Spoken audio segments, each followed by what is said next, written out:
चमोली बोगद्यात मोठी दुर्घटना, मातीचा ढिगारा आणि पाणी शिरल्याने 7 कामगारांचा मृत्यू.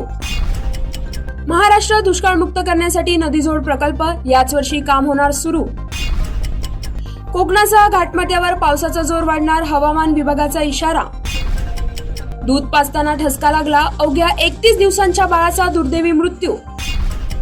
मुंबईत मेट्रोसह 4 महत्त्वपूर्ण प्रकल्पाचे लोकार्पण, दळणवळणाला मिळणार वेग.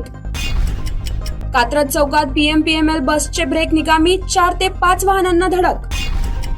घरातील मांसाहाराच्या मुद्द्यावर मुंबईत पुन्हा वाद, मनसेची पोलिसात तक्रार. राज्यात मान्सून पुन्हा सक्रिय, 27 जिल्ह्यांना मुसळधार पावसाचा इशारा.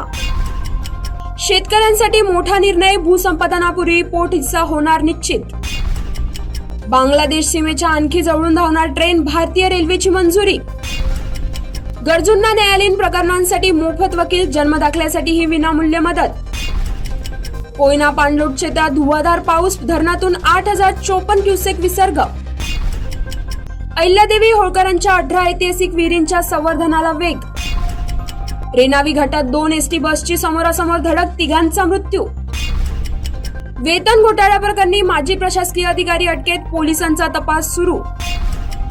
CSMTहून सुटणाऱ्या प्रत्येक रेल्वेत विशेष सुविधा देण्याची मागणी.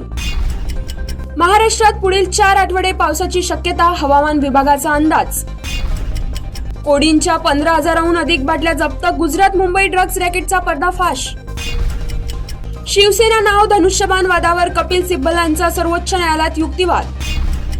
फराज खानला विश्रामबाग पोलिसांची जागा दगडूशेठ ट्रस्टला देण्याचा मार्ग मोकळा.